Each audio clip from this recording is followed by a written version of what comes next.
Olá! Nos próximos meses, os brasileiros terão a oportunidade de debater e refletir um pouco mais sobre as medidas que são importantes para o país, as políticas que são necessárias para promover o nosso desenvolvimento. Estamos em época de campanha e para falar sobre as questões nacionais, nós convidamos para o argumento o senador Pedro Simon. Senador, muito obrigada pela sua presença aqui no nosso programa. O senhor, com tantos anos de experiência na política, com toda a bagagem que o senhor tem, como é que está vendo essa eleição que nós vamos atravessar agora, esse período de campanha? O que o senhor julga que são as questões fundamentais que a sociedade deveria discutir? Infelizmente, nós temos uma forma de fazer política no Brasil. Nós não conseguimos nos livrar dos vícios com os quais nós estamos acostumados. Em primeiro lugar, a campanha eleitoral ela é muito artificial. Nos Estados Unidos, por exemplo, a eleição se decide fundamentalmente em 5 programas que os dois candidatos, republicano e democrata, fazem por rádio e televisão. Um fala e o outro responde. Já é uma diferença do número de candidatos, né? Já é diferente aí. E já é diferença, e a segunda é que não é uma empresa de publicidade que diz para ele o que ele deve falar. Ele fala o que ele pensa. E responde o que tem que responder. No Brasil, a campanha... O senhor acha que os candidatos lá têm essa isenção tão grande? Não, querido, o que eu digo que lá, como a pergunta do candidato é de improviso, sim, não da empresa de a resposta tá é o que ele pensa. Isso, tá certo. Agora, nos programas de televisão, eles são montados. E mesmo quando você vê na televisão o Lula falando, o Fernando Henrique, o fulano falando, você diz, como fala bem, ele está lendo. Na frente dele está escrito, e ele está lendo tudo. E tudo foi feito por uma equipe. Não é o que ele pensa, é o que a turma acha que deve ser. Tanto que essas equipes de produção de programa, eles gostam do candidato que tem menos biografia passada. O cara que não tem nada contra, porque eles moldam como ele quer. Ele não pode pegar o fulano de tal, que já foi governador, já foi ministro, já foi isso, e dizer as coisas dele. O professor universitário, intelectual, mas que não foi nada, eles podem dizer tudo que vai ser. Em segundo lugar, por exemplo, nas nossas eleições agora, são 33 partidos. E se dividiram da maneira mais... O Maluf estava com Lula. O grande mote da campanha municipal há 2 anos atrás foi o Lula indo lá na casa do Maluf, no jardim da casa, se abraçarem. O Maluf ficou bravo e está com o PSDB. Vai votar no candidato do PSDB. E assim é tudo. Porque a política é feita na base do troca-troca. Na base, toma lá e dá cá. A grande mudança que nós tínhamos que fazer no Brasil, em primeiro lugar, não pode ter 40 partidos. Nós tínhamos que ter um limitador. Não é que os Estados Unidos têm 500 partidos, mas para funcionar tem que ter um limitador, tem que ter um mínimo. Cumpriu aquelas cláusulas, vai atuar. Não cumpriu aquelas cláusulas, tu fica no limbo. Pode funcionar, pode fazer discurso, pode andar, pode fazer o que quiser, mas não participa da eleição, não assume. Essa é a primeira coisa que nós tínhamos que fazer. A segunda coisa que nós tínhamos que fazer é a fidelidade partidária. Quer dizer, poder criar um... Tu nunca, se for lá nos Estados Unidos, não há história de um republicano ter virado democrata. Se vai lá na Inglaterra, não há história de um conservador ter virado trabalhista. Se vai lá, aqui no Uruguai, não há história de um branco virar colorado. Aqui no Brasil, não há história de um vascaíno virar Flamengo. Essa não há. Eu ia fazer a comparação. Essa não há. Agora, partido pula de galho. Flamengo, ele continua Flamengo. Agora, o partido pode ser o que ele bem entender. Essas são as coisas dolorosas. Sendo que o time muda a composição, muda o treinador, é justamente o oposto, né, Fernando? E o partido não sustenta uma ideologia São essas nítida. coisas que eu digo que são as primárias que devem ser feitas. Se nós olharmos para a política brasileira, hoje nós vamos ver que tem duas coisas muito importantes que melhoraram. Quais são? Então, quem vai votar, você que vai votar hoje para governador, para presidente, para deputado federal, estadual e senador, o cidadão em que você vai votar, ele não é um cidadão que está respondendo o processo. Não é alguém que roubou ou que fez uma vigarismo, até que matou, mas ainda não foi condenado em definitivo. Porque no Brasil até ontem era o seguinte: matou, roubou, fez não sei o quê, o juiz processa. O juiz condena, recorre para o tribunal manda para uma junta,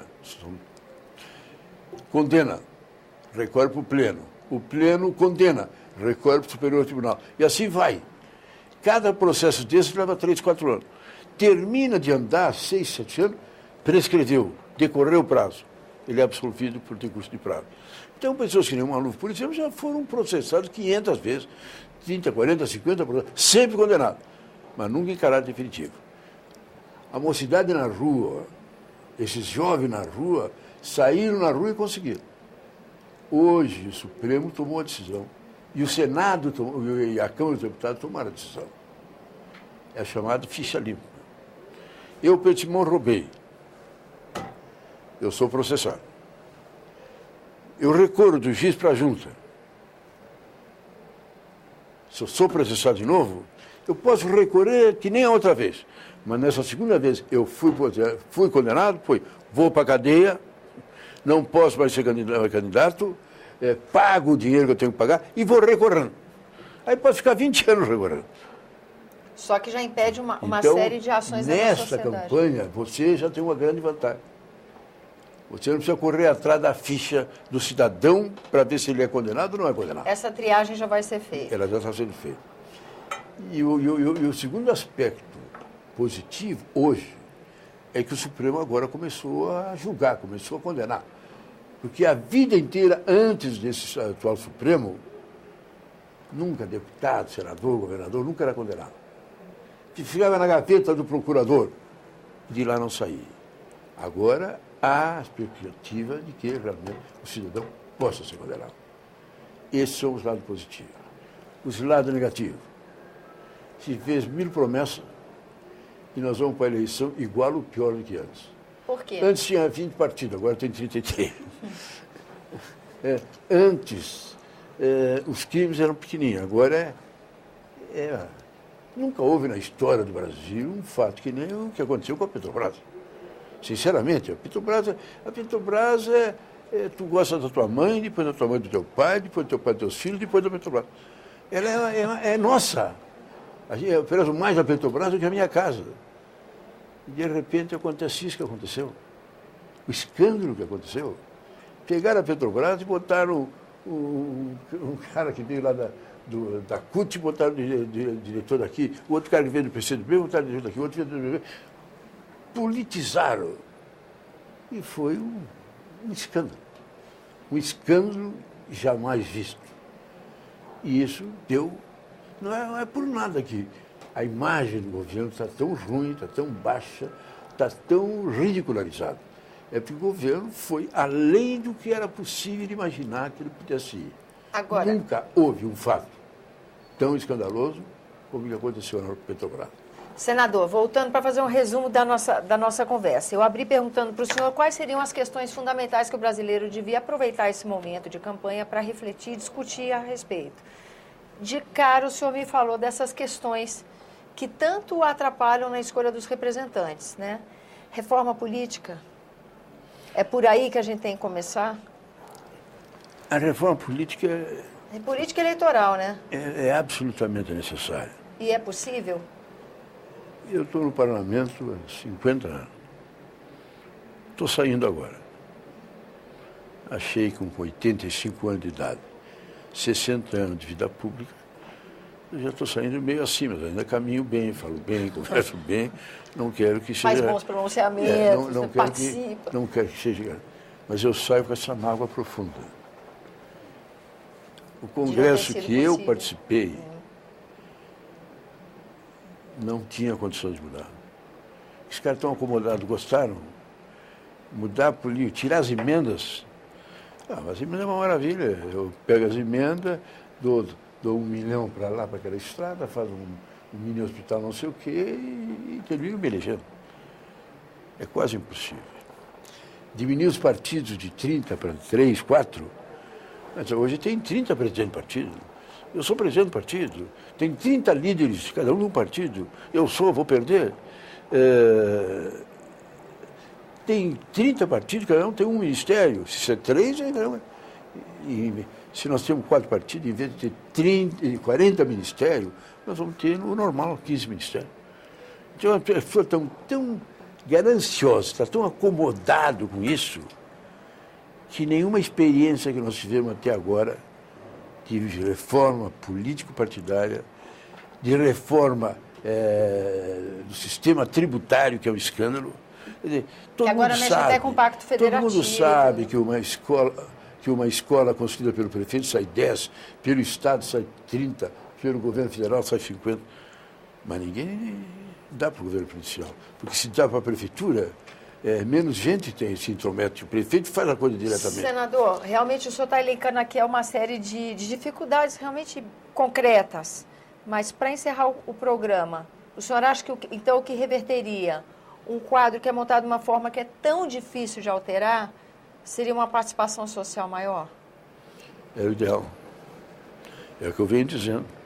Eu acho que o povo na rua, os jovens se movimentando, não, e entre nós, os mascarados, o quebra-quebra, porque o governo fechou um olho. Porque era muito fácil de ver o que está. 90% estava normal, 10% estava mascarado com serrote, não sei o quê, para fazer. Agora, os jovens debatendo, discutindo, foram os jovens que fizeram, que derrubaram a ditadura. Nós, do MDB, histórico, do velho MDB, debatíamos, tinha muita gente contra nós. Eles queriam a guerra civil.